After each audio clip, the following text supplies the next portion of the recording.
قرآني نبض حياتي، قرآني طهر ذاتي، قرآني عصمة أمري، قرآني طوق نجاتي. قرآني نبض حياتي، قرآني طهر ذاتي، قرآني عصمة أمري، قرآني طوق نجاتي. آيات الله حمتني غمرتني بالبركات، تحفظني من همزات الشيطان ومن زلاتي. آيات الله حمتني غمرتني بالبركات، تحفظني من همزات الشيطان ومن زلاتي. قرآني نبض حياتي، قرآني طهر ذاتي، قرآني إن الحمد لله نحمده ونستعينه ونستغفره ونعوذ بالله من شرور أنفسنا ومن سيئات أعمالنا.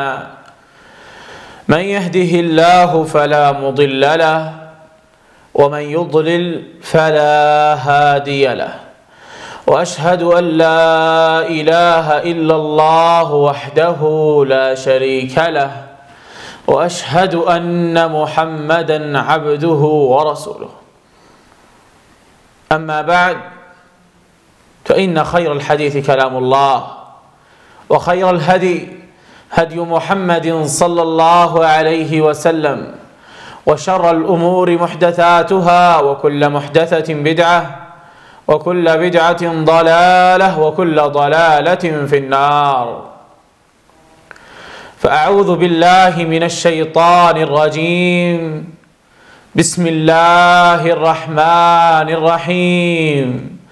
يا أيها الذين آمنوا أطيعوا الله وأطيعوا الرسول وأولي الأمر منكم. اے ایمان والو، اطاعت کرو اللہ کی اور اطاعت کرو رسول اللہ صلی اللہ علیہ وسلم کی اور اولی الامر کی، یعنی حاکم وقت کی. مظاہرات، ہڑتال، دھرنے کے خروج کی صورتیں ہیں، حاکم وقت پر خروج کی صورتیں ہیں جس سے اسلام نے ہمیں منع کیا ہے. البتہ اسلام میں ہمیں حکم اس چیز کا دیا گیا ہے کہ ہم حاکم وقت کی اطاعت کریں.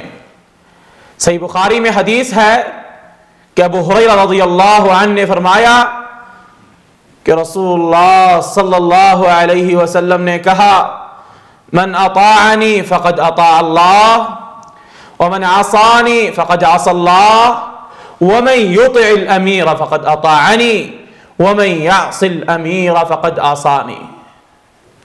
جس نے رسول اللہ صلی اللہ علیہ وسلم کی اطاعت کی اس نے اللہ سبحانہ وتعالی کی اطاعت کی، اور جس نے رسول اللہ صلی اللہ علیہ وسلم کی نافرمانی کی اس نے اللہ سبحانہ وتعالی کی نافرمانی کی، اور جس نے حاکم وقت کی اطاعت کی اس نے رسول اللہ صلی اللہ علیہ وسلم کی اطاعت کی، اور جس نے حاکم وقت کی نافرمانی کی اس نے رسول اللہ صلی اللہ علیہ وسلم کی نافرمانی کی. یہ ہے اسلامی درس. اس چیز کا ہمیں اسلام میں حکم دیا گیا ہے. لیکن جو آج کل ہو رہا ہے وہ ان جماعتوں کی کرتوتیں ہیں جو سیاسی جماعتیں ہیں، اور اتنی جاہل جماعتیں ہیں کہ ان کو شرعی سیاست کے بارے میں کچھ نہیں پتا، ان کو انبیاء کی سیاست کے بارے میں کچھ نہیں پتا، بلکہ وہ شرعی سیاست کی بنیاد سے منہ موڑ چکی ہیں. البتہ شرعی سیاست کی بنیاد تو توحید کی طرف دعوت دینا ہے، اور ان جماعت کی اکثریت توحید سے غافل ہے، توحید کو مانتی نہیں، اور اگر کوئی لوگ مانتے بھی ہیں تو اس کی دعوت سے انہوں نے منہ موڑ لیا ہے. در حقیقت یہ سب کچھ کر کر اسلام کا نام بدنام کیا جا رہا ہے. اسلام تو وہ دین ہے جو انسانیت کو امن و سعادت کی طرف لے کر جاتا ہے، لیکن ہائے افسوس امت آج کل شرعی علوم سے غافل ہے، دینی تعلیم حاصل نہیں کرتی۔ چلو لوٹتے ہیں فرمان نبی کی طرف اور دیکھتے ہیں کہ محمد ابن عبداللہ صلی اللہ علیہ وسلم ہمیں کیا حکم دے رہے ہیں۔ آقا علیہ الصلاۃ والسلام کا فرمان ہے، من ولی علیہ وال فرآہ یأتی شیئا من معصیت اللہ فلیکرہ ما یأتی من معصیت اللہ ولا ینزعن یدا من طاعہ۔ جس کے اوپر کوئی حکمران مقرر کر دیا جائے اور وہ اس کو کوئی گناہ کرتے ہوئے دیکھے، رب کی معصیت کرتے ہوئے دیکھے، تو وہ اس گناہ سے نفرت کرے اور اپنا ہاتھ اس کی اطاعت سے نہ نکالے۔ صحیح مسلم میں یہ حدیث موجود ہے، لیکن جہالت کی وجہ سے ہم نے احادیث نبویہ سے بھی اعراض کر لیا ہے۔ یہ سیاسی جماعتیں اپنی خواہشات کو پورا کرنے کے لیے دین کا نام بدنام کر رہی ہے، بلکہ امت اسلام نبی اکرم صلی اللہ علیہ وسلم سے ایک اور حدیث بھی ثابت ہے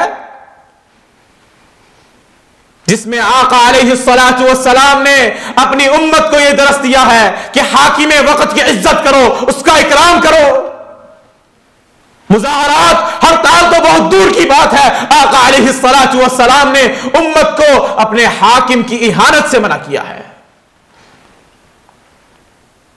وعن ابی بکرۃ رضی اللہ عنہ قال قال رسول اللہ صلی اللہ علیہ وسلم من اکرم سلطان اللہ تبارک وتعالی فی الدنیا اکرمہ اللہ یوم القیامہ ومن اہان سلطان اللہ تبارک وتعالی فی الدنیا اہانہ اللہ یوم القیامہ۔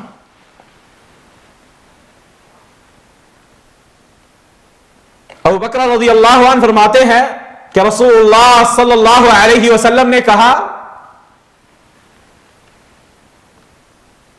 جس نے حاکم وقت کی، اس دنیا میں عزت کی، اس کی عزت کی جس کو اللہ سبحانہ و تعالی نے حکم دیا ہے، قیامت کے دن اللہ سبحانہ و تعالی اس کو عزت عطا فرمائے گا۔ اور جس نے دنیا میں حاکم وقت کی اہانت کی، قیامت کے دن اللہ سبحانہ و تعالی اس کو ذلیل کرے گا۔ آخرکار پیارے ساتھیوں، حکم تو اللہ کا ہی ہے، جس کو چاہے دے دے اور جس سے چاہے چھین لے۔ اور ہم مسلمان ہیں، ہمیں ہر معاملے میں قرآن و حدیث کی طرف لوٹنا ہوگا۔ ہر کام کرنے سے پہلے یہ دیکھنا ہوگا کیا اسلام میں اس سے منع تو نہیں کیا گیا۔ امت اسلام، اللہ کے لیے ڈر جاؤ، اور جب ٹائم ملا کرے تو یہ مجلات جو فتنے سے بھرے ہوئے ہیں وہ پڑھنے کے بجائے قرآن و سنت ترجمے کے ساتھ پڑھ لیا کرو۔ پیارے ساتھیوں، مظاہرات اور ہڑتال کی شناخت، اس کی حرمت ایک اور چیز سے بھی معلوم ہوتی ہے، وہ یہ ہے کہ اس میں جماعت کی مفارقت ہے، جماعت سے خروج ہے، اور آپ صلی اللہ علیہ وسلم نے اس کی بہت سخت وعید بیان فرمائی ہے۔ آقا علیہ الصلاۃ والسلام کا فرمان ہے، من خرج من الطاعة وفارق الجماعة فمات فميتة جاهلية ومن خرج من أمتي يضرب برها وفاجرها لا يتحاشى من مؤمنها ولا يفي لذي عهدها فليس من أمتي ومن قتل تحت راية عمياء يدعو للعصبية أو يغضب للعصبية أو يقاتل للعصبية فقتلة جاهلية۔ جو شخص اطاعت سے خارج ہو جائے، جماعت سے الگ ہو جائے اور پھر وہ اس حال میں مر جائے تو اس کی موت جاہلیت کی موت ہے۔ اور جو نبی اکرم صلی اللہ علیہ وسلم کی امت سے نکلا اور اس نے بر و فاجر کو قتل کیا، نہ اس نے مسلمانوں کو چھوڑا، مومنوں کو چھوڑا، اور نہ اس نے ان کا عہد پورا کیا جن سے عہد کیا گیا تھا، تو وہ نبی اکرم صلی اللہ علیہ وسلم کی امت سے نہیں ہے۔ اور جو اندھے جھنڈے کے نیچے مارا گیا کہ وہ عصبیت کے لیے بلا رہا ہو یا عصبیت کے لیے غصہ کر رہا ہو یا عصبیت کے لیے قتال کر رہا ہو، تو وہ جاہلیت کی موت مرا ہے۔ امت اسلام، اگر تمہیں تمہارے حقوق نہیں مل رہے تو میں تم سے سوال کرتا ہوں کہ کیا اسلام نے حقوق کے مطالبے کے لیے تمہیں مظاہرات کا حکم دیا ہے؟ اگر تم ابھی بھی اسلام کی طرف نہ لوٹے تو فتنوں کا اور زیادہ شکار ہو جاؤ گے، تمہارے حالات اور خراب ہو جائیں گے۔ یہ جماعتیں تو تمہیں بعض مسئلے چن کر دکھا دیتی ہیں، اور حقیقت میں یہ اپنے مفادات کو پورا کرنے کے لیے کر رہی ہے۔ رب محمد کی قسم، اسلام میں ہمیں مظاہرات کا حکم نہیں دیا گیا، خروج کا حکم نہیں دیا گیا۔ آقا علیہ الصلوۃ والسلام نے کہا تھا اپنے صحابہ سے کہ تم ایسی چیزیں دیکھو گے جن کا تم انکار کرو گے، تو صحابہ کرام رضوان اللہ علیہم اجمعین نے کہا تھا اے رسول اللہ صلی اللہ علیہ وسلم، تو پھر آپ ہمیں کیا حکم دیتے ہیں؟ اگر ہم میں سے کوئی وہ دن پالے، اس طرح کی چیزیں پالے، تو آپ صلی اللہ علیہ وسلم نے کہا تھا تؤدون الذی علیکم وتسألون اللہ الذی لکم، جو حقوق تم پر ہے تم ان کی ادائیگی کرو، تم ان کو ادا کرو، اور جو تمہارے حقوق ہیں وہ رب سے مانگو۔ قوت سے حقوق حاصل کرنے کا درس اسلام میں نہیں دیا گیا، مظاہرات سے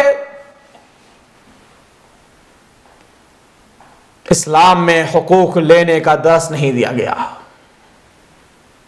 ہڑتال اور دھرنے سے اسلام میں حقوق لینے کا درس نہیں دیا گیا۔